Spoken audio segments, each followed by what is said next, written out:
She's 28 years old, sitting at a rooftop bar with her friends, surrounded by men who are lean, loud, and young. A 25-year-old in a fitted shirt keeps glancing at her. Jawline sharp, arms built. Everything the magazine said she should want. She smiles politely, and then looks away. Across the room, there's a man who just turned 52, silver at his temples. A small scar near his jaw from a story he's never told anyone. He's not trying to impress anyone. He's not scanning the room. He's sitting with a quiet ease, the kind that takes decades to earn. She looks at him once, then again, then a third time, and she doesn't understand why. But you're going to, because what she's reacting to isn't something you can buy at a gym or copy from an influencer. It's something that can only be built slowly, painfully, year by year, inside a man who has actually lived. The culture keeps selling you the lie that youth is the ultimate currency, that a man's value peaks at 25 and quietly dies after 40. The Stoics knew better. Marcus Aurelius became the most powerful man on earth in his 40s. Seneca's words moved empires from a small room in exile. Cato was feared and desired until his final breath, not because of his face, but because of what time had forged inside him. Today, I'm going to give you the 5 real reasons a 50-year-old man is more attractive than a 25-year-old. Stay until reason 5, because it's the one that changes how you see the rest of your life entirely. Let's begin. Reason 1, he has already survived. A 25-year-old is still afraid. He won't admit it, but it's true. Afraid of failure, afraid of rejection, afraid of not being enough. That fear leaks into everything. His posture, his voice, the way he laughs a little too loud to prove he's comfortable. Women feel this fear before they can name it. And fear, no matter how well it's disguised, is not attractive. Now look at a man of 50 who has walked through real fire. He has failed in business, in love, in choices he spent years regretting. He has lost things he thought would break him. He stood at the edge of real darkness and found his way back. And now, he's not afraid anymore.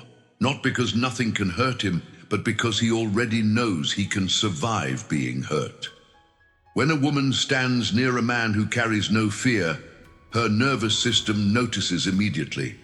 She doesn't feel the invisible weight of his insecurity pressing toward her for validation. She feels ease, real ease, the kind that only comes from a man who has already survived the worst. That ease cannot be faked at 25. It can only be earned. Reason 2. His silence has weight. Watch a young man when the room goes quiet. He panics. He fills the space with jokes, opinions, stories, anything to avoid sitting in silence, because silence feels like invisibility to him.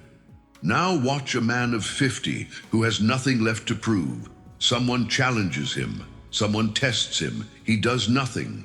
He simply looks at them, calm, unhurried, unmoved, and lets the silence speak for him.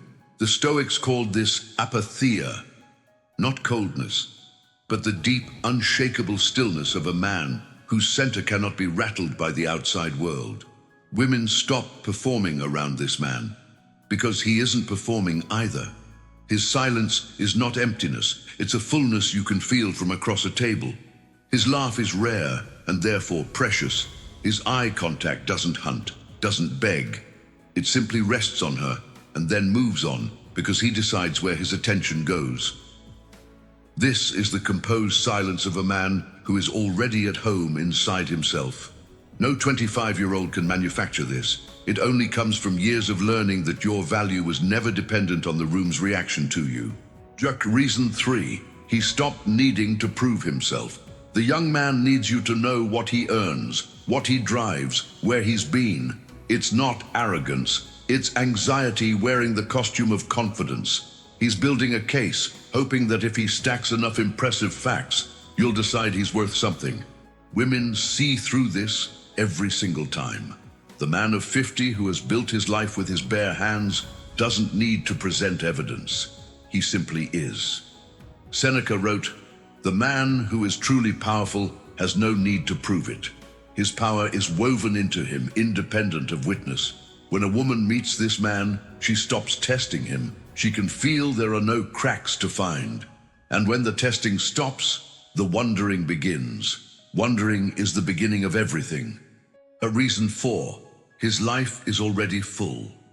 Most men chase women because they are empty inside. They believe a woman's presence will fill the hollow place they don't know how to face alone. Women feel this hollowness the moment they walk through the door. It exhausts them. A man who hands a woman the remote control to his emotional life is not attractive. He's a burden she didn't sign up for.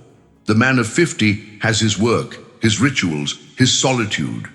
Not the solitude of loneliness, but of a man who genuinely enjoys his own company. His life is not waiting to be completed. It is already complete. When a woman enters his world, she is an invited guest, not a missing ingredient. His desire for her comes from abundance, not desperation. Quality women have spent their entire lives being needed. What they are starving for is a man who wants them, fully, warmly, without needing them at all. The man whose life is already full is perhaps the rarest thing she has ever encountered. The reason 5, he has made peace with the clock. This is the one nobody talks about. Every man eventually faces the same truth. Time is running out. The first kind of man panics. He fights it, dyes his hair, chases younger women, performs the version of himself from 20 years ago, loudly, desperately, visibly afraid.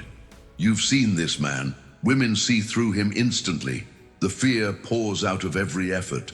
It whispers, "I am terrified of what I'm becoming. Please tell me I'm still relevant." The second kind of man does the harder thing. He turns and faces the clock directly. He stops fighting time and begins working with it, using the awareness of his own mortality, not as panic, but as presence. Marcus Aurelius reminded himself every morning that his time was finite, not to become morbid, but to become awake. A man who has accepted mortality stops wasting time, and when he is with a woman, he is fully there, not distracted, not rehearsing his next impressive line, just present, completely, quietly, entirely present. She has never felt anything like it, and beneath that presence, there is a tenderness. Men who fear death become brittle and grasping. Men who have accepted death become patient, generous, kind, strong enough to survive anything, soft enough to truly see her. That combination is what she has been searching for her whole life without knowing how to name it. So there they are, the 5 reasons. He has already survived. His silence has weight. He stopped needing to prove himself. His life is already full, and he has made peace with the clock. But understand this before you leave. These are not gifts that age hands to every man automatically. You can be 55 and still be hollow, still be chasing, still be afraid. What builds these 5 things is not the number of years you've lived, but the quality of attention you brought to living them. Every moment of real composure, every refusal to chase, every hour spent in solitude instead of running from yourself. Every one of those moments is a stone laid in the foundation of the man who will one day walk into a room quietly, without announcement, and change the temperature of it simply by being there. Your most powerful era is not behind you. It hasn't even begun.